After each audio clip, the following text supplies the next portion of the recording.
Hello साथियों, कैसे हो सभी लोग। आशा करते हैं बहुत ही स्वस्थ और मस्त होंगे। मैं फ़ारूक आप सभी का अपने YouTube channel maths by Farooq sir पर हार्दिक स्वागत करता हूं। पिछली क्लास में हम लोग जो है हिस्ट्री पढ़ रहे थे। कुछ बच्चे कमेंट भी कर रहे थे कि सर जी, जैसे हमने कह दिया था कि अब 1 तारीख से या 30 तारीख से साइंस भी पढ़ाएंगे। कुछ बच्चे कह रहे हैं कि साइंस मत पढ़ाइए, आप मैथ और रीजनिंग ही पढ़ाइए।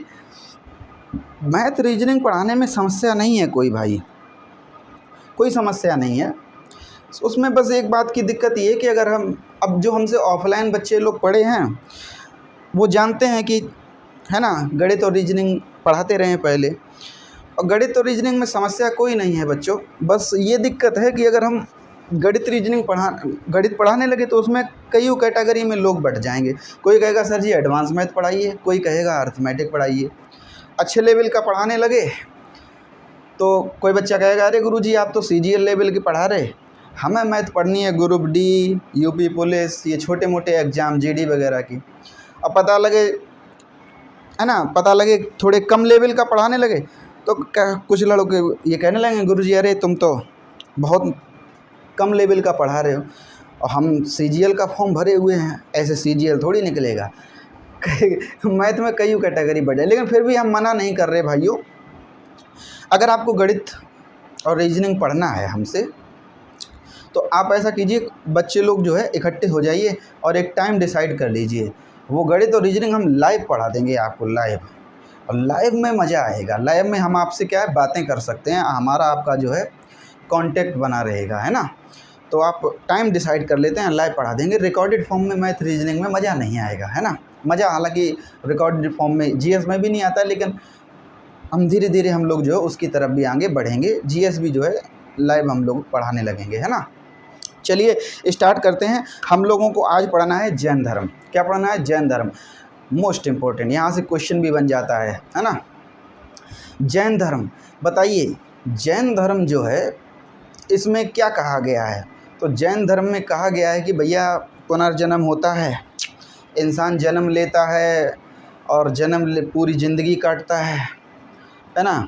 और ये जो संसार है ना, ये संसार दुखों से भरा है और हर दुख का कारण है इच्छा। इसलिए अपनी इच्छाओं को क्या करो? मार दो, इच्छाओं को मारो। और हमारे अंदर क्या होती है? आत्मा होती है, और आत्मा को आप तड़पाइए, क्योंकि अगर आप आत्मा को नहीं तड़पाओगे तो आपकी मृत्यु होगी, आत्मा निकलेगी और आत्मा फिर दोबारा जन्म लेने के लिए शरीर ढूंढेगी। फिर उसको शरीर मिल जाएगा, दोबारा जन्म होगा, फिर पूरा जीवन दुख झेलोगे, है ना। पूरा जीवन दुख झेलोगे, फिर मरोगे, फिर दोबारा जन्म होगा, फिर पूरा जीवन भर दुख झेलोगे। ये जीवन मरण का चक्र जो है चलता ही रहेगा। इससे मुक्ति कैसे मिलेगी? उसी को कहते हैं मोक्ष की प्राप्ति। अब मोक्ष की प्राप्ति कैसे होगी? तो जैन धर्म में बताया गया है कि भैया मोक्ष की प्राप्ति होगी, अपनी आत्मा को तड़पाइए, बहुत तड़पाना है, अपनी इच्छाओं को मारना है, कोई इच्छा नहीं रखनी है। और आत्मा को इतना तड़पाना है कि आत्मा त्राहिमाम हो जाए, तड़प जाए एकदम। ये कहे कि जब आपकी मृत्यु हो ना, तो मृत्यु को भी बताया गया है संलेखना विधि से प्राण त्यागने हैं। संलेखना विधि, अब संलेखना विधि क्या होता है? जब आपका लास्ट टाइम आए ना, आपको खाना पीना छोड़ देना है। खाना पीना छोड़ के तपस्या करने पहाड़ों पे चले जाना है, जंगल चले जाना है, और खाना पीना कुछ नहीं खाना है, ऐसे ही बैठना है, ऐसे ही बैठे रहना है, तपस्या करते रहना है और कुछ नहीं खाना पीना है, ऐसे ही तड़प तड़प के मरना है। एकदम आत्मा को तड़पा देना है। जब आपकी मृत्यु हो जाए तो आत्मा इतना तड़पे कि आत्मा खुद घबरा जाए, त्राहिमाम हो जाए। क्या ये कहे अरे बड़ा तड़पाता है इंसान, अब नहीं जन्म लेंगे, अब दोबारा जन्म नहीं लेंगे, बहुत तड़पाता है आदमी। तो तब आपको क्या होगी? मोक्ष की प्राप्ति होगी और आप जीवन मरण के चक्र से मुक्ति पा जाओगे। यही है जैन धर्म। सोचो कितना कठिन है, अभी देखना कितना कठिन है। तो बताइए भैया जैन धर्म के संस्थापक कौन है? ऋषभदेव। जैन धर्म के संस्थापक कौन है? ऋषभदेव। इन्हीं को जैन धर्म का संस्थापक कहा जाता है। और जैन धर्म का देखो जैन धर्म के जो प्रवर्तक होते हैं उनको तीर्थंकर कहा जाता है। जैसे इस्लाम धर्म में पैगंबर होते हैं ना, 1.25 पैगंबर की चर्चा है इस्लाम धर्म में, जिसमें आखिरी पैगंबर हजरत मोहम्मद साहब हैं, है ना। उसी तरीके से यहाँ पर जैन धर्म के प्रवर्तकों को तीर्थंकर कहा जाता है। तीर्थंकर का मतलब ये हुआ कि ये जो दुखों भरा संसार है ना, इस संसार रूपी सागर से पार कराने वाले को कहते हैं तीर्थंकर। तो पहले तीर्थंकर या जैन धर्म के संस्थापक कौन हुए? ऋषभदेव। कौन हुए बच्चों? ऋषभदेव। ऐसे ही तीर्थंकर टोटल कितने हैं जैन धर्म में? 24 तीर्थंकर हैं। कितने तीर्थंकर हैं? 24 तीर्थंकर। आइए आगे बढ़ते हैं। 23वें तीर्थंकर कौन है? पारसनाथ। 23वें तीर्थंकर कौन है? पारसनाथ। इनको भैया ज्ञान की प्राप्ति कहाँ हुई? तो इनको ज्ञान की प्राप्ति हुई झारखंड में। एक पहाड़ी है जिसका नाम है सम्मेद शिखर। झारखंड में एक पहाड़ी जिनका नाम है सम्मेद शिखर, वहाँ पर इनको ज्ञान की प्राप्ति हुई। अब ज्ञान की प्राप्ति को जैन धर्म में कैवल्य कहा जाता है। जैन धर्म में ज्ञान की प्राप्ति को क्या कहा जाता है? कैवल्य कहा जाता है ना। तो भैया इनको ज्ञान की प्राप्ति हो गई सम्मेद शिखर में, इसीलिए आज के टाइम पर या उनके ज्ञान प्राप्ति होने के बाद सम्मेद शिखर को पारसनाथ की चोटी कहा जाता है, क्योंकि भैया पारसनाथ को यहीं पर ज्ञान की प्राप्ति हुई थी। तो इनको भैया जब ज्ञान की प्राप्ति हो गई तो इन्होंने क्या धर्म दिया? इन्होंने चतुरायन धर्म दिया, यानी 4 धर्म बताए। उन्होंने कहा कि भैया अगर आपको जो है मोक्ष की प्राप्ति चाहिए तो 4 धर्म अपनाने पड़ेंगे। पहला धर्म कौन सा है? पहला धर्म कौन सा है? झूठ नहीं बोलना है, ये धर्म अपनाना है। दूसरा धर्म कौन सा है? धन संग्रह नहीं करना है, जिसको जैन धर्म में अपरिग्रह बोलते हैं, मतलब धन इकट्ठा नहीं करना है। तीसरा क्या है? चोरी नहीं करना है। और चौथा क्या है? हिंसा नहीं करना है। हिंसा का बहुत विरोध किया है, बलि वगैरह सबका विरोध किया गया है जैन धर्म में। यहाँ तक ये भी कहा गया है कि कृषि भी मत करो। अब तुम कहोगे हैं कृषि नहीं करेंगे तो खाएंगे क्या? तो इनका कहना ये है कि भाई जंगल में चले जाओ, जो प्राकृतिक रूप से पहले उगा हुआ है, कंदमूल फल वगैरह हैं, फ्रूट्स वगैरह हैं, इन सब को खाओ। कृषि करोगे तो भैया हल चलाओगे, खुदाई करोगे, उससे जीव जंतु की मृत्यु होगी। नहीं, हिंसा नहीं करनी है, जीव जंतुओं को नहीं मारना है, ऐसा कहा गया है। ठीक है। तो चतुरायन धर्म किसने दिया? पारसनाथ ने। ठीक है, आई बात समझ में। चतुरायन धर्म में पहला धर्म क्या है? झूठ नहीं बोलना है। दूसरा क्या है? धन संग्रह नहीं करना है। तीसरा क्या है? चोरी नहीं करनी है। और चौथा क्या है? हिंसा नहीं करनी है। आई बात समझ में। ये 23वें तीर्थंकर थे पारसनाथ। अब आ जाता है 24वें। ये 23वें थे, 24वें तीर्थंकर। जैन धर्म के 24वें तीर्थंकर कौन थे? महावीर स्वामी। या क्वेश्चन ये ऐसे आ जाए कि बताइए जैन धर्म के वास्तविक संस्थापक कौन थे? महावीर स्वामी। इन्हीं को वास्तविक संस्थापक कहा जाता है। क्यों? क्योंकि इन्होंने जैन धर्म में बहुत काम किए हैं, जबकि पहले जो ऋषभदेव थे वो ज़्यादा कोई काम नहीं कर पाए, इसलिए उनको वास्तविक संस्थापक नहीं कहा जाता, केवल संस्थापक कहा जाता है। इन्होंने जैन धर्म के लिए बहुत काम किए, इसलिए इनको वास्तविक संस्थापक कहा जाता है, महावीर स्वामी को। अच्छा, इन्होंने बहुत काम किए हैं तो ज़रा इनके बारे में थोड़ा इनकी जानकारी डिटेल्स जो है जान लेते हैं महावीर स्वामी के बारे में। सॉरी। महावीर स्वामी के बचपन का नाम वर्धमान। महावीर स्वामी के बचपन का नाम क्या था? वर्धमान था। आई बात समझ में। महावीर स्वामी के पिता का नाम सिद्धार्थ। कन्फ्यूज मत होना, महावीर स्वामी के पिता का नाम है सिद्धार्थ और गौतम बुद्ध के बचपन का नाम था सिद्धार्थ। बहुत समानता है दोनों में, कन्फ्यूज मत होना, ध्यान रखना। तो महावीर स्वामी के पिता का नाम सिद्धार्थ, और ये जो सिद्धार्थ जी थे ये ज्ञात्रक कुल के राजा थे। महावीर स्वामी की माता का नाम त्रिशला, जो लिच्छवी नरेश चेटक की बहन थी। इनके महावीर स्वामी के बड़े भाई का नाम नंदीवर्मन। महावीर स्वामी के बड़े भाई का नाम नंदीवर्मन। ठीक है। महावीर स्वामी का जन्म कब हुआ था? 540 BC। महावीर स्वामी का जन्म 540 BC में कहाँ पर हुआ था? तो वैशाली में कुंडग्राम में। कहाँ पर हुआ था? वैशाली में कुंडग्राम में। आई बात समझ में। महावीर स्वामी की पत्नी का नाम यशोदा।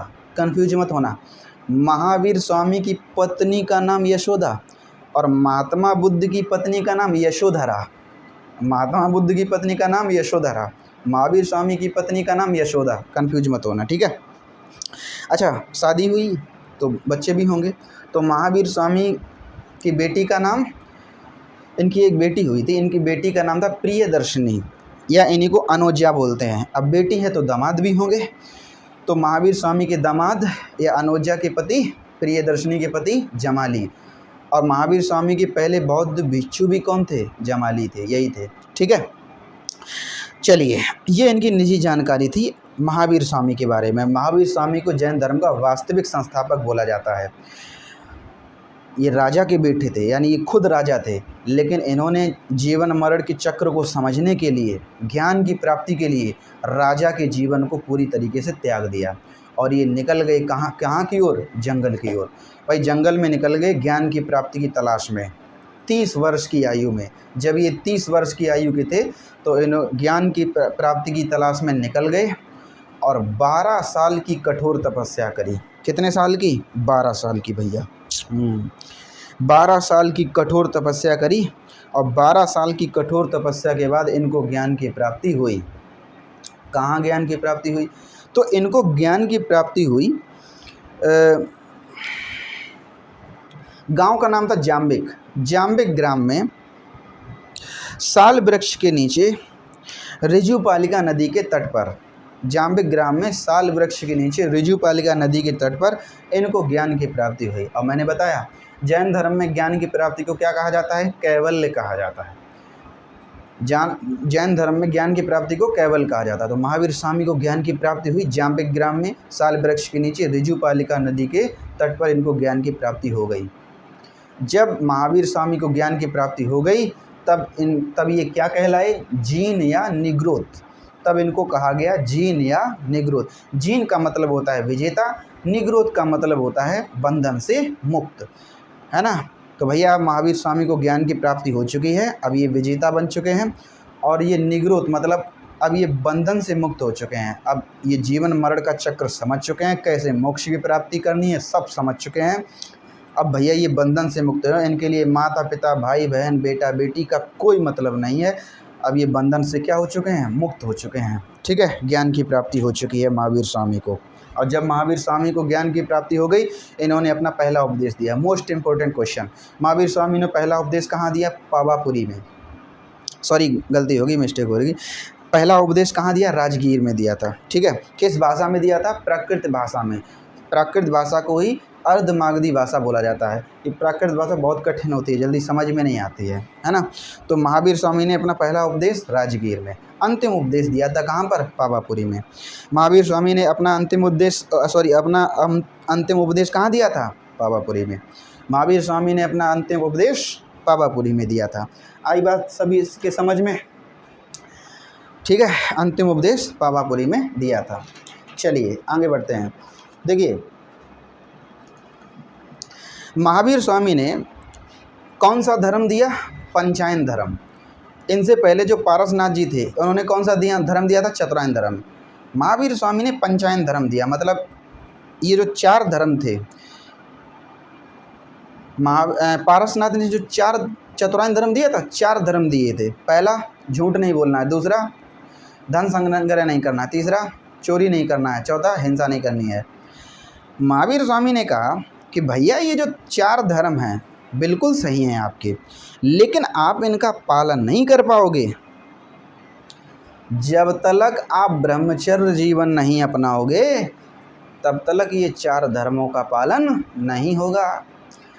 ब्रह्मचर्य अपनाने का मतलब, अगर आप लड़का हो तो लड़की वगैरह के चक्कर में नहीं पड़ना है, शादी वादी भी नहीं करनी है, और शादी भी नहीं करनी है और लड़की के चक्कर में भी नहीं पड़ना है ना। रिलेशनशिप में भी नहीं पड़ना है। भाई आप खुद से सोचिए कि अगर आप शादी वादी कर लोगे और किसी लड़की वगैरह के चक्कर में पड़ जाओगे, अगर आप लड़के हो तो ये 4 धर्म में से कोई एक भी धर्म पालन होगा? नहीं होगा। पहला धर्म कौन सा है? झूठ नहीं बोलना। आप एक बात बताइए, आप किसी मान लो आप लड़की से रिलेशनशिप में आ गए, अब लड़की तैयार होके आई एकदम मेकअप वगैरह करके, सज धज के, और आपसे पूछा कि बताइए कि मैं कैसी लग रही हूँ, तो आप कह पाओगे? आप क्या कहोगे? अति सुंदर, बहुत सुंदर लग रही हो तुम। झूठ बोला कि नहीं बोला? बोलो। चाहे वो कैसी भी लग रही हो, बिल्कुल चमगादड़ काहे ना लग रही हो, लेकिन आपको क्या कहना है? अति सुंदर। अरे भैया, तुमसे सुंदर तो कोई बना ही नहीं पूरी दुनिया में, तुम ही हो सबसे सुंदर। अगर आप चाहते हो कि आपका रिलेशनशिप अच्छा बना रहे, है कि नहीं? अगर आप चाहते हो कि हाँ आपकी शादी वगैरह ठीक बनी रहे, रिलेशनशिप अच्छा बना रहे, तो बोलना ही पड़ेगा कि हाँ भैया अति सुंदर, आप सबसे सुंदर। बताओ झूठ बोला कि नहीं बोला? पहले धर्म का पालन हुआ? नहीं हुआ, पहला धर्म गया। दूसरा क्या है? धन संग्रह, यानी धन इकट्ठा करना। बताओ 14 फरवरी आती है और कितने महंगे महंगे गिफ्ट मांगे जाते हैं। अरे कुछ लड़कियां तो बहुत सस्ते गिफ्ट में खुश हो जाती हैं, कि कुछ लड़कियां तो ऐसी होती हैं 5 रुपए की डेयरी मिल्क में खुश हो जाती हैं, लेकिन कुछ लड़कियां बहुत महंगे महंगे गिफ्ट की डिमांड कर देती हैं, है ना? कुछ तो इतने महंगे गिफ्ट की डिमांड कर देती हैं तुम्हारी खेती भी बिक जाएगी, है कि नहीं? पता लगे टेडी बियर, तुमको टेडी बियर देना है 14 फरवरी को, है ना? अब वो पता लगे 20,000 25,000 का आएगा, तो उसके लिए धन संग्रह, धन इकट्ठा करोगे कि नहीं करोगे? बताओ दूसरा धर्म का भी पालन हुआ? नहीं पालन हुआ। तीसरा चोरी करना। अरे भैया एक बात बताओ, पता लगे लड़की ने आपसे डिमांड कर दी कि हमको जो है मनीष मल्होत्रा का लहंगा चाहिए, वो 15-16 लाख का आता है। अब उतने तो पैसे आपके पास नहीं हो रहे। आपने देखा कि भैया आपका रूम पार्टनर है, उसका वॉलेट रखा हुआ है, आपने सोचा चलो मार देते हैं। चोरी करी कि नहीं करी? बोलो। और चौथा क्या है? हिंसा नहीं करना, लड़ाई झगड़ा नहीं करना है। अब एक बात बताइए, आपने इतना रिस्क उठाया, झूठ भी बोला, पैसे भी खर्च किए, चोरी भी करी और पूरा करियर फ्यूचर सब कुछ बर्बाद किया, बहुत बड़ा रिस्क उठाया, सब कुछ किया, और अगले दिन आपने देख लिया कि वो लड़की किसी दूसरे की बाइक पर बैठी हुई है, किसी दूसरे लड़के के साथ। अब बताओ मार धाड़ होगी कि नहीं होगी? लड़ाई झगड़ा होगा कि नहीं होगा? बोलो। हिंसा हुई कि नहीं हुई? तो भैया हिंसा भी हो गई। तो ये चारों धर्म में से सारे धर्म का पालन हो रहा है, किसी का भी धर्म का पालन नहीं हो रहा। यही महावीर स्वामी ने कहा कि भैया जब तक आप ब्रह्मचर्य जीवन नहीं अपनाओगे, हाँ ब्रह्मचर्य मतलब लड़की के चक्कर में बिल्कुल नहीं पड़ना, शादी भी नहीं करनी है, ऐसे ही रहो, है कि नहीं? देख रहे हो कितना कठिन है। अभी आप देखोगे, आप देखिए, आप कहोगे कि सर जी आप ऐसी बात काहे कर रहे हो?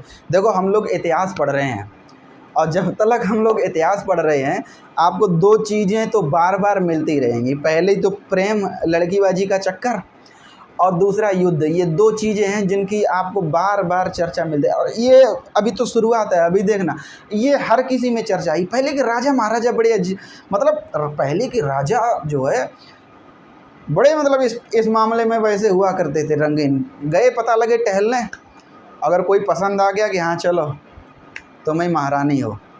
ये मुग़ल वंश में नहीं, यह सब में ही था। आप अभी देखना, अभी इसके बाद जो पहला धर्म स्टार्ट होगा, पहला वंश स्टार्ट होगा, कौन सा? हर्यंग वंश, बिंबिसार। इसको ये तो ऐसा राजा था कि शादी करके ही अपना साम्राज्य बढ़ाता, देख लेता था कि भैया किसी लड़की का भाई वगैरह नहीं है तो उससे शादी कर लेता था, और शादी करके अपना साम्राज्य बढ़ाता था। अब इसका लड़का जो है, इसका जो लड़का था उसको राजा नहीं बनने देता था। खैर वो ज़्यादा चर्चा हो जाएगी। अब महाभारत को देख लीजिए। महाभारत में जो भीष्म पितामह थे, उनके जो पिता थे शांतनु, वो गए पहले वो घूमने गए तो उनको गंगा जो थी वो पसंद आ गई, उनसे शादी कर ली, उनसे काफ़ी बच्चे पैदा हुए। अब वो क्या करती थी कि जो बच्चा पैदा होता था उसको गंगा में बहा देती थी, बड़े परेशान हो गए। वो 8वें पुत्र हुए भीष्म। अब भीष्म जब पैदा हुए तो उसके बाद ये फिर कहीं शिकार करने गए, तब इनको सत्यवती पसंद आ गई। अब इन्होंने कहा कि हम सत्यवती से शादी करेंगे। महाभारत में तो भीष्म पिता ने कहा हाँ पिताश्री की आज्ञा का पालन होगा, सत्यवती से शादी होगी पिताजी की। और सत्यवती के पास गए कि अरे काहे नहीं, राजा से शादी में तुम ठुकराने वाली कौन होती हो, करो शादी राजा जी से, पिताजी से। और सत्यवती ने कहा भी कि अगर हम, बीच में रथ रुकवाया सत्यवती जी ने, और भीष्म से कहा कि अगर हम घर पहुंच जाएंगे तो तब तो हम तुम्हारी माता हो जाएंगे, तुम्हारे लिए भी ऑफ़र है। तो खैर वहाँ पर भीष्म पिता ने प्रतिज्ञा कर ली कि हम अपने पिता की खातिर आजीवन ब्रह्मचर्य का पालन करेंगे, और भीष्म पितामह आजीवन ब्रह्मचर्य। ऐसी प्रतिज्ञा जो है, महाभारत की मैं बात कर रहा हूँ, ऐसी प्रतिज्ञा जो है ना कभी किसी ने की और ना भविष्य में कोई कर पाएगा, है ना। खैर ये तो हम महाभारत की बात करने लगे, ये सब में ही चलता रहेगा। आप इतिहास पढ़ रहे हो तो ये प्रेम, लड़कीबाजी का चक्कर और युद्ध, ये दो चीज़ें ऐसी हैं जो आती ही रहेंगी, है ना। हम पे मत इल्ज़ाम लगाना, हमारा काम हम पढ़ाना है, सो हम पढ़ा रहे हैं, ठीक है। ये लिखा है ये सारी चीज़ें। आगे बढ़ते हैं हम लोग।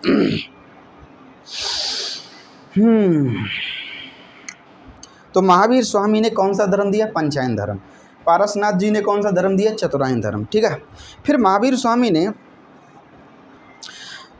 त्रिरत्न का सिद्धांत दिया। कौन सा सिद्धांत दिया? त्रिरत्न का सिद्धांत, मतलब 3 रत्न दिए। पहला सम्यक ज्ञान, दूसरा सम्यक दर्शन, तीसरा सम्यक आचरण, है ना। ये 3 जो है इन्होंने रत्न दिए।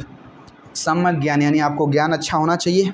सम्यक दर्शन, दर्शन समझते हो क्या होता है? दर्शन, फिलोसॉफी। दर्शन का मतलब क्या होता है कि जैसे हम लोग अपने जीवन के अनुभव के आधार पर जो ज्ञान देते हैं उसको दर्शन बोला जाता है। जैसे हम अपने जीवन के अनुभव के आधार पर आपको ज्ञान देते रहते हैं, जैसे हमने कहा कि हम रिसर्च कर रहे हैं और उस रिसर्च से आपको ज्ञान देते रहते हैं, इसको क्या कहा जाता है? दर्शन कहा जाता है। तो आपको दर्शन अच्छा होना, ज्ञान अच्छा होना चाहिए। सम्यक आचरण, आपका आचरण अच्छा होना चाहिए। महावीर स्वामी जी ने कहा था कि भैया ईश्वर वगैरह कुछ नहीं होता है। ईश्वर की उपस्थिति को इन्होंने नकार दिया था। इन्होंने कहा था ईश्वर भैया कुछ नहीं होता है, आप जो है अपने जो हमने कर्म बताएं, आप अपने कर्म को अच्छा रखिए, है ना। आप संलेखना विधि से प्राण त्यागिए, आत्मा को तड़पाइए, पुनर्जन्म से मुक्ति पाइए, मोक्ष की प्राप्त कीजिए, तभी आपको जो है तभी आपका जो है जीवन मरण चक्र से आपको आज़ादी मिलेगी। तो इन्होंने जो है ईश्वर को नहीं माना था, इसीलिए इनको क्या कहा जाता है? जैन धर्म क्या है? अनेश्वरवादी है। जैन धर्म क्या है? अनेश्वरवादी है। अच्छा, ईश्वर को नहीं माना तो इसका मतलब मूर्ति पूजा और कर्मकांड क्या हो जाएगा? विरोध हो जाएगा। तो जैन धर्म में मूर्ति पूजा और कर्मकांड का क्या है? विरोध है, ठीक है।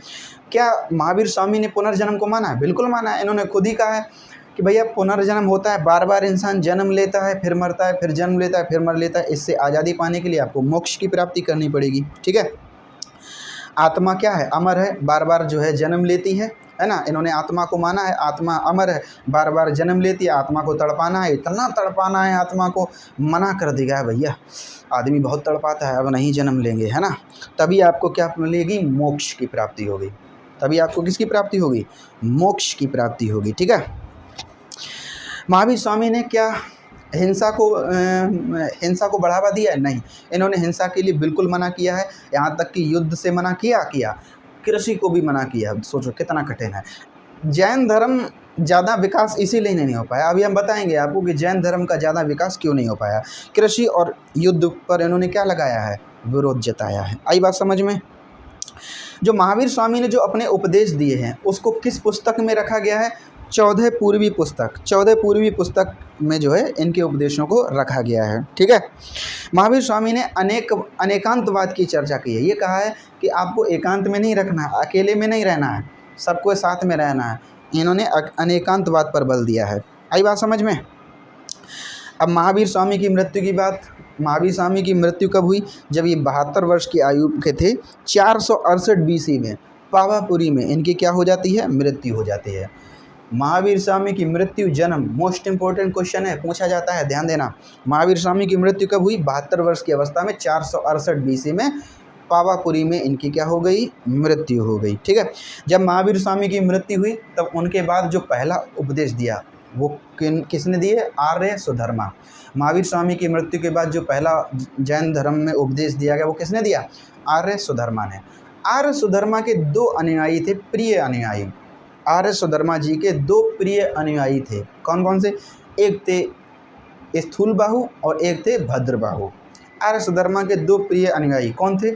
स्थूलबाहु और भद्रबाहु। कौन कौन थे? स्थूलबाहु और भद्रबाहु। आई बात समझ में?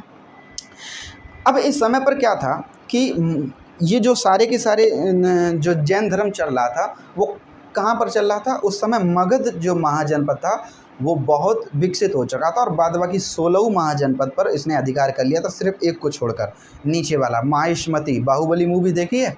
उसमें माहेश्वती होता है, वही वाला नहीं कवर कर पाया था। बाद बाकी मगध ने सारे महाजनपद पर जो है अधिकार कर लिया था। लेकिन क्या हुआ कि मगध पर 12 साल का भीषण अकाल पड़ा, बहुत भीषण अकाल पड़ गया। अकाल का मतलब ज़मीन उपजाऊ नहीं रहती है और खेतीबाड़ी नहीं हो पाती है। जब कृषि नहीं हो पाएगी तो खाओगे क्या, और जब खाओगे नहीं तो क्या ही अब उपदेश दोगे, क्या ही धर्म को आगे बढ़ा पाओगे। तो मगध पर 12 साल का भीषण अकाल पड़ गया साहब। और तब क्या हुआ कि जो भद्रबाहु हैं, नाम से याद रखना, भद्रबाहु भाग गए, भा से भद्रबाहु भाग गए ना। तो भद्रबाहु अपने अनुयायियों के साथ चले गए, कहाँ, ये दक्षिण भारत में चले गए। कहाँ पर, कर्नाटक में, अपने अनुयायियों के साथ। अच्छा, उस समय जो सबसे शक्तिशाली राजा थे वो कौन थे, चंद्रगुप्त मौर्य। चंद्रगुप्त मौर्य भी जैन धर्म को मानते थे और भद्रबाहु के साथ दक्षिण भारत कर्नाटक में चले गए।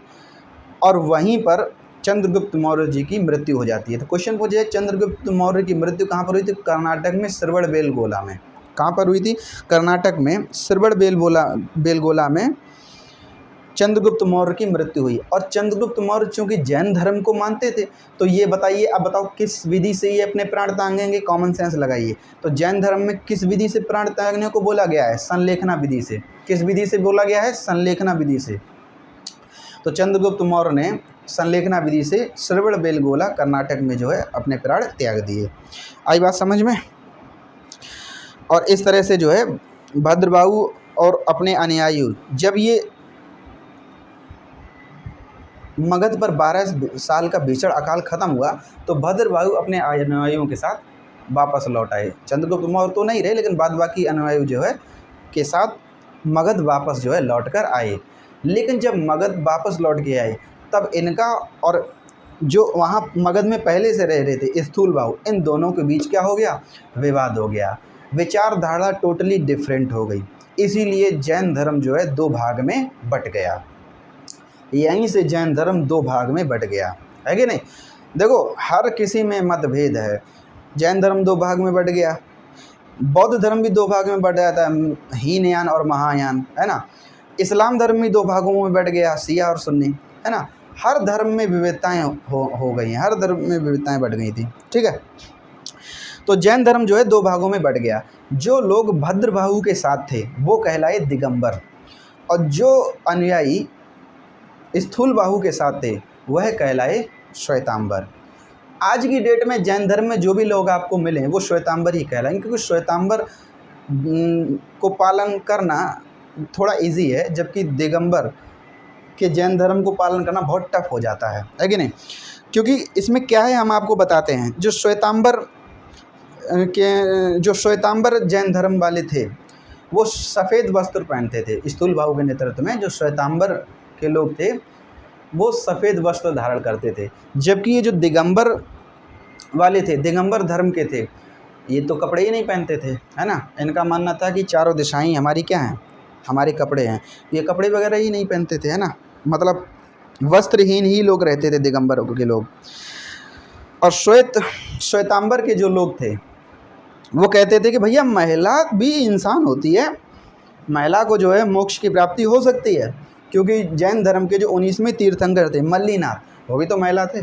तो श्वेतांबर वालों का कहना था भैया महिला को मोक्ष मिल सकती है, जबकि ये दिगंबर वाले ये कह रहे थे हाँ महिला को मोक्ष मिल ही नहीं सकती, ये तो हमसे भी ज़्यादा खतरनाक थे। दिगंबर वाले कहते थे महिला को मोक्ष नहीं मिल सकती ना।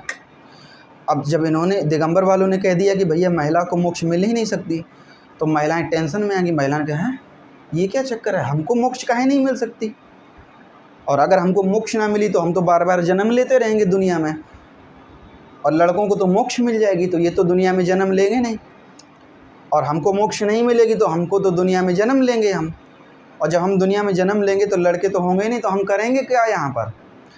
तो महिलाओं को टेंशन हो गई। तो महिलाओं ने कहा दिगंबर साहब से कह रहे सॉरी, जो भद्रबाहु थे, तो उन्होंने कहा कि देखो महिला को मोक्ष तो नहीं मिल सकती, अगर आप महिला हो तो ऐसा कीजिए, आप अच्छे काम कीजिए इसी जन्म में। जब आप अच्छे काम करोगे तो आपको अगले जन्म में पुरुष का जन्म मिलेगा, और जब पुरुष का जन्म मिल जाए तब आपको जो है मोक्ष की प्राप्ति होगी। इतना कठिन, दिगंबर सोच रहे हो इतना कठिन। तो दिगंबर वालों ने कहा कि भैया महिला को मोक्ष नहीं मिल सकती, और जो तुम बता रहे हो मतलब श्वेतांबर वाले बता रहे हो कि 19वें तीर्थंकर जो जैन धर्म के थे वो मल्लीनाथ खुद महिला थे, नहीं, इनका मैं कहना था कि वो पुरुष थे। और दिगंबर वाले कहते थे कि जो महावीर स्वामी जी थे वो अविवाहित थे, उन्होंने शादी ही नहीं करी थी।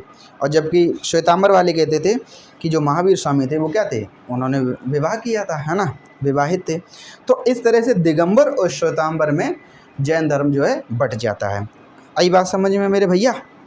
चलिए, अब जैन धर्म में क्या है कि जितने भी ये तीर्थंकर आए हैं इनके अपने अपने कुछ प्रतीक हैं। तो हम सारे लोगों को नहीं जानेंगे, इम्पोर्टेंट को जान लेते हैं। तो जो ऋषभ देव थे इनका प्रतीक क्या है, बैल।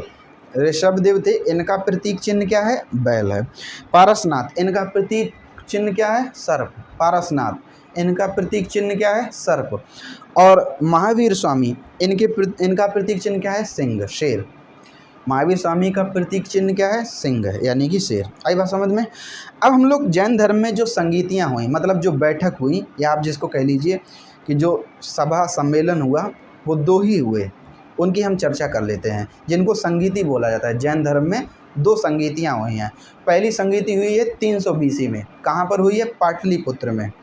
जैन धर्म की पहली संगीति 300 BC में हुई, कहाँ पर हुई, पाटलिपुत्र में। इसकी अध्यक्षता किसने करी, तो भैया इसकी अध्यक्षता जो करी है वो स्थूलबाहु ने करी है। किसने करी, स्थूलबाहु ने। लेकिन ये जो भद्रबाहु हैं, भद्रबाहु ने 12 अंग नामक पुस्तक की रचना करी है इसी जैन संगीति में।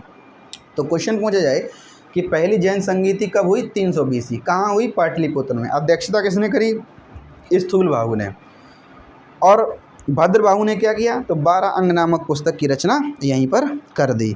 दूसरी संगीति इसके 900 साल बाद हुई, 900 साल बाद। 300 BC में 900 साल जोड़ोगे तो 300 माइनस करोगे तो 0 पे पहुंच जाओगे। हम BC में चल रहे हैं, फिर 600 और माइनस करोगे तो ये 6ठी शताब्दी हो जाएगी। कौन सी हो जाएगी बोलो, 6ठी शताब्दी, जिसको हम 600 BC बोल सकते हैं। तो जैन धर्म की जो दूसरी संगीति हुई वो कब हुई, 6ठी शताब्दी में हुई। कहाँ पर हुई, गुजरात में वल्लभी में। कहाँ हुई, गुजरात में वल्लभी नाम की जगह पर। अध्यक्षता किसने करी, तो देवादी श्रमण ने। दूसरी बौद्ध संगीति की अध्यक्षता किसने करी, देवादी श्रमण ने। ठीक है, यहाँ पर दूसरी जैन संगीति में किस पुस्तक की रचना हुई, तो 12 उपांग की रचना हुई। किसकी रचना हुई, 12 उपांग की। आई बात समझ में? जैन जो भिक्षु होते हैं, जैन भिक्षु, उनके निवास स्थान को वसदे कहा जाता है, वसदे। और जो जैन साहित्य है उसको आगम बोला जाता है। जैन साहित्य को क्या बोला जाता है, आगम बोला जाता है। आई बात सभी लोगों के समझ में जैन धर्म में। अब बस जैन धर्म में एक लास्ट चीज़ और बचती है, वो और आप देख लीजिए, जैन धर्म टोटली कंप्लीट हो जाएगा भाई लोग। आपने इतनी क्लास देखी है, थोड़ी सी क्लास और देख लीजिए, बस 5 मिनट और दे दीजिए। जैन धर्म के जो मंदिर है वो देख लेते हैं, फिर जैन धर्म पूरी तरीके से क्या हो जाएगा, कंप्लीट हो जाएगा बहुत अच्छे से। ठीक है, चलिए जैन धर्म के मंदिर को और देख लेते हैं। देखिए, प्रसिद्ध जैन मंदिर हाथी सिंह कहाँ पर है, गुजरात में है। प्रसिद्ध जैन मंदिर हाथी सिंह कहाँ पर है, गुजरात राज्य में है। ठीक है, जैन धर्म का जो प्रसिद्ध केंद्र था वो कौन था, मौर्योत्तर काल में मथुरा। मौर्योत्तर काल में जो मथुरा था वो जैन धर्म का क्या था, प्रसिद्ध केंद्र था। ठीक है, चलिए अगर क्वेश्चन ये पूछा जाए कि कर्नाटक में जैन धर्म का कौन सा मंदिर है, तो कर्नाटक में जो जैन धर्म का मंदिर है वो कौन सा है, गोमतेश्वर का जैन मंदिर। ठीक है, कर्नाटक में गोमतेश्वर का जैन मंदिर है। किसने बनवाया था, तो ये बनाया था चामुंड शासकों ने। किसने बनवाया था, चामुंड शासकों ने। कर्नाटक में जो गोमतेश्वर जैन मंदिर है वो किसने बनाया था, चामुंड शासकों ने बनवाया था। ठीक है, मध्य प्रदेश में खजुराहो में जैन मंदिर किसने बनवाया था, चंदेल शासकों ने। मध्य प्रदेश में खजुराहो में जो जैन मंदिर है वो किसने बनवाया था, खजुराहो में। इसमें बाहुबली की मूर्ति है, जिनको गोमतेश्वर की मूर्ति भी बोलते हैं। आई बात समझ में? देखिए, जो खजुराहो है वह जैन धर्म और बौद्ध धर्म का पवित्र स्थल है, जबकि जो अजंता है वो तीनों धर्मों का पवित्र स्थल है, जैन धर्म, बौद्ध धर्म और हिंदू धर्म, है ना। तो क्वेश्चन पूछे जाए जैन धर्म और बौद्ध धर्म का पवित्र स्थल खजुराहो मध्य प्रदेश, और जैन धर्म, बौद्ध धर्म, हिंदू धर्म का प्रसिद्ध स्थल तो अजंता। आई बात समझ में। अच्छा, राजस्थान में माउंट आबू पहाड़ी पर स्थित प्रसिद्ध दिलवाड़ा जैन मंदिर ये किसने बनवाया है? तो ये बनवाया है बिमल शाह के सामंत, वास्तुपाल तथा तेजपाल। बिमल शाह के सामंत, वास्तुपाल तथा तेजपाल ने राजस्थान में माउंट आबू पहाड़ी पर स्थित कौन सा मंदिर बनवाया है? प्रसिद्ध जैन मंदिर दिलवाड़ा। ठीक है, दिलवाड़ा का प्रसिद्ध जैन मंदिर बनवाया है। आई बात समझ में। प्यारा साथी, बहुत बहुत धन्यवाद अगर आपने पूरी क्लास देखी है। जैन मंदिर से आपका कोई क्वेश्चन नहीं छूटेगा। जैन मंदिर जो है आपका टोटली हमने कंप्लीट यहाँ पर करा दिया है। जैन धर्म को, सॉरी जैन मंदिर कह रहे, जैन धर्म को टोटली अच्छी तरीके से हम लोगों ने कवर कर लिया है। उम्मीद करते हैं आज की क्लास आपको बहुत अच्छी लगी होगी। अगली क्लास में हम लोग बौद्ध धर्म को कंप्लीट करेंगे, फिर उसके बाद हम लोग इस्लाम धर्म, है ना, यहूदी धर्म, पारसी धर्म, ये सारे धर्म की जो चर्चा करेंगे। उसके बाद जो है मेन हिस्ट्री हर्यंक वंश से स्टार्ट करेंगे। आई बात समझ में। तो आशा करते हैं आपको क्लास बहुत पसंद आई होगी। आप सभी लोग क्लास को लाइक, शेयर और चैनल को भाई सब्सक्राइब कर लिया कीजिए। अपने दोस्तों में वीडियो को शेयर कर दिया कीजिए, सपोर्ट किया कीजिए भाई लोग। अगर आपको PDF वगैरह चाहिए तो आप अपना नंबर जो है कमेंट बॉक्स में लिखिए, हम आपको अपने कोचिंग के व्हाट्सएप ग्रुप से जोड़ लेंगे। वहाँ पर आपको PDF वगैरह जो है सारी बातें मिल जाएंगी। आई बात समझ में। आज के लिए भाई लोग इतना ही रहने देते हैं। अगली क्लास में हम मिलेंगे बौद्ध धर्म के साथ। तब तक के लिए जय हिंद।